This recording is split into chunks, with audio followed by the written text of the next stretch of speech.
Hey guys, how's it going? Welcome to my video. I just want to give you guys an update on the transmission issues that I had with my 2008 Chevy Tahoe hybrid, and essentially this is like the transmission, quote-unquote transmission issues.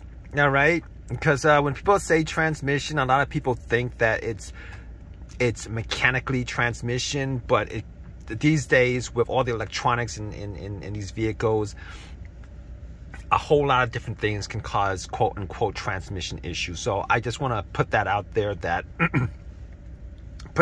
particularly with the fixes I did so far, so just let me explain. I put out a couple of videos on the history of this vehicle as far as I know since I bought the vehicle, and I just want to throw out just a little bit of background here. When I bought this vehicle, it still has like 200. It has like 200. It had 225,000 miles or something like that. I think I drove around. I think I put in maybe like a couple thousand miles since I've had it. This is not my daily driver, but it had some, let's just say, slipping issues. It had some slipping issues. It had a couple issues where it revved up, to the 3,000 RPM mark without having my foot on the accelerator. It did that at least a couple of times one day. All right, and then there's that auto stop issue. A lot of times it'll not auto stop, and just pretty much the common issues that a lot of people have complained about with this vehicle. And I did a couple of things. You guys could watch my other videos on this, but I put a bottle and a half of Riceland. I put a bottle and a half of Riceland in after I did the transmission fluid change, and I did that myself with the exact specific, I think it was like Dexcron 6 or whatever, transmission fluid. I just want to make sure that was exactly what the transmission fluid was for this vehicle, because the previous guy said he did it, he had the transmission fluid changed, but you go to a garage, you never know what they do. You never know what they do. So I just wanted to make sure. It cost me about $100 with all the, I didn't do the filter, but the Dex, I think I did like bottles of Dexcron 6, and it cost me like, close to $100 with, after it was all said and done, and it was just myself that did it. I actually did buy a filter. Didn't want to put it in because of how messy it was. You guys know anything about changing up the transmission fluid? There's going to be fluid all over the place, and you're going to need to take a shower right afterwards. Trust me, I don't care how you prepare for that. If you're not a shop where they actually drain it out, and even if they drain it out, it's going to be all over the place. That stuff is like slippery as hell. But anyway,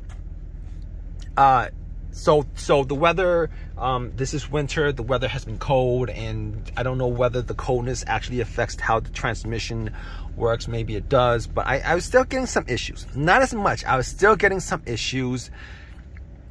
I wasn't getting the revving issues, but I did get an issue where it actually died on me once.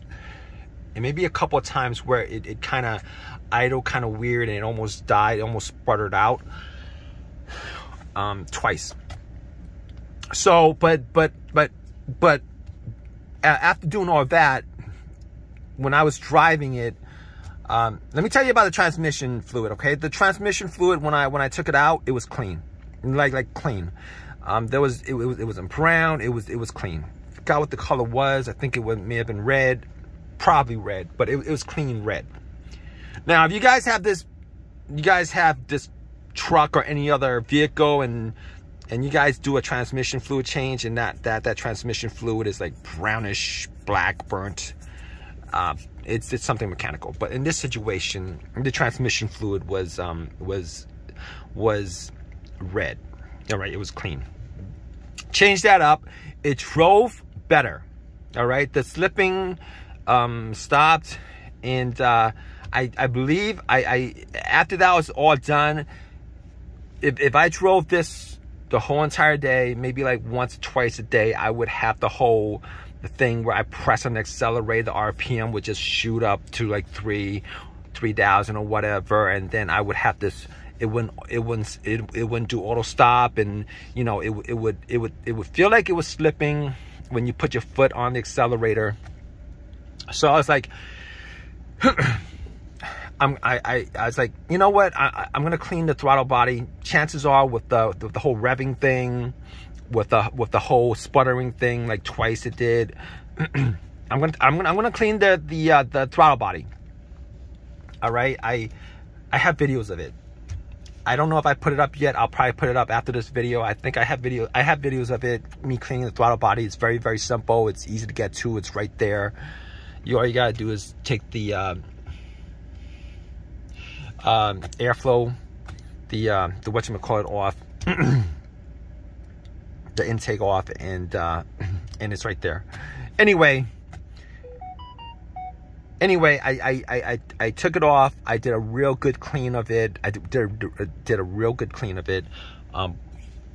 Popped the plug back in, put it together, and like I said, I don't drive this on a regular basis. It's only been like the last couple of days that I've been driving this on a regular basis because my Prius has braking issues. But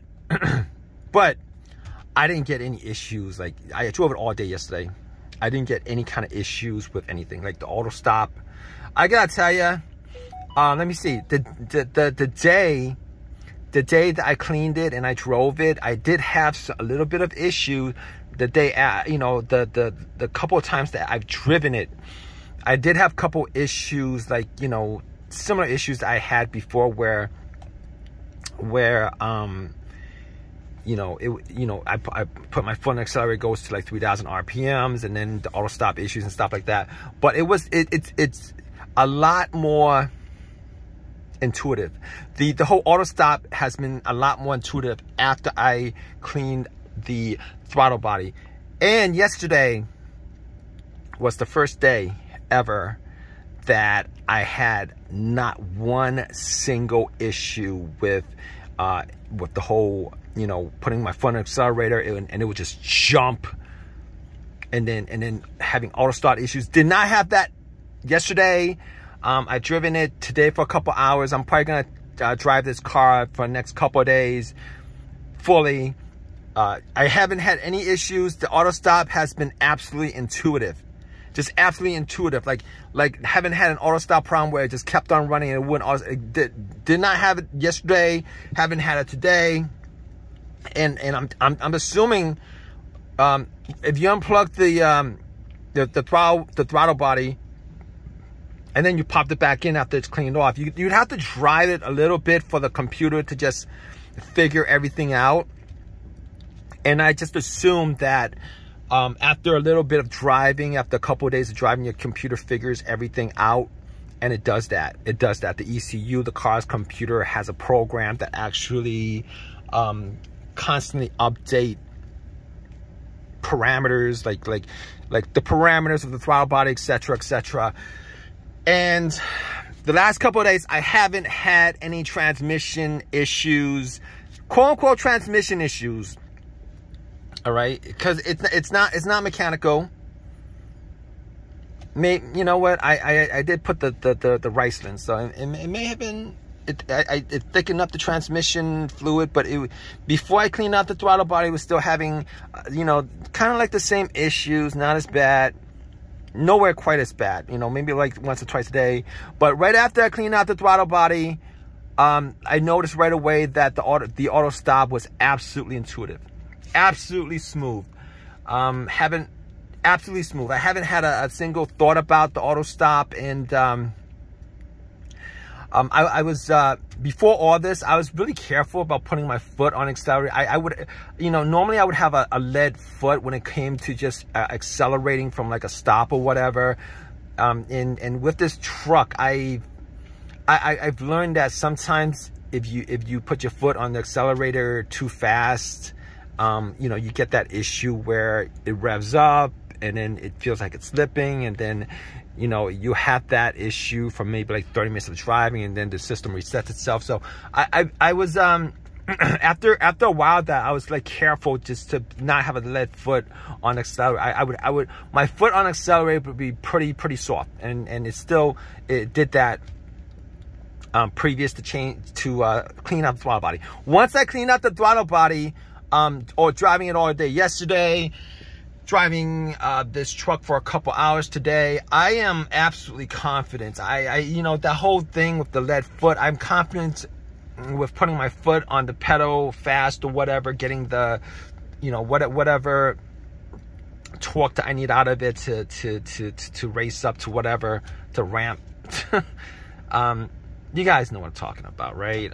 So I haven't had any kind of trepidation about putting my foot on the accelerator when I need to go, you know, go through an intersection or, you know, pass by somebody. I don't have that trepidation, and I did have some trepidation as I did before, because if you guys are turning in from an intersection, turning, and there's cars, you know, going by you, you know, you don't want there to be a hesitation and then there being another hesitation before it catches up. It's just one of those weird feelings that you would get, you know, and I had that because it would do that.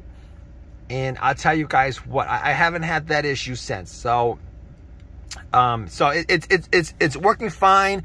It's been working fine. I'm crossing my fingers, knock on wood or whatever, but I'm pretty confident that I actually did solve all the quote-unquote transmission issues that I've had previously. You know, I'm fairly happy with what I got right now. I'm fairly happy. I mean, previous to that, I was kind of happy.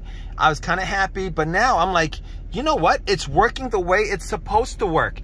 It's working the way it's supposed to work when it came off the assembly line. You know, that's how happy I am with, that's how confident I am driving this vehicle right now. Because I know from all my searches that, all the searches that I've done on the internet with a lot of people who have this car, this truck, that this is like a big, everything I described about how the transmission, all the quote-unquote issues that I would have with the transmission on this vehicle, I know that this is like the biggest thing that a lot of people have outside of the hybrid battery. Now, I assumed that it was a hybrid battery that was causing all this, but a lot of it, like 99% of it, was probably the dirtiness of the throttle body was pretty dirty. But I did get I did get a PCV valve. I'm going to change that out because if you guys know anything about the PCV valve, the PCV valve actually, you know, if it's gone bad or if it's clogged up or whatever, you're going to get grease or oil residue all over the throttle body and the insides of the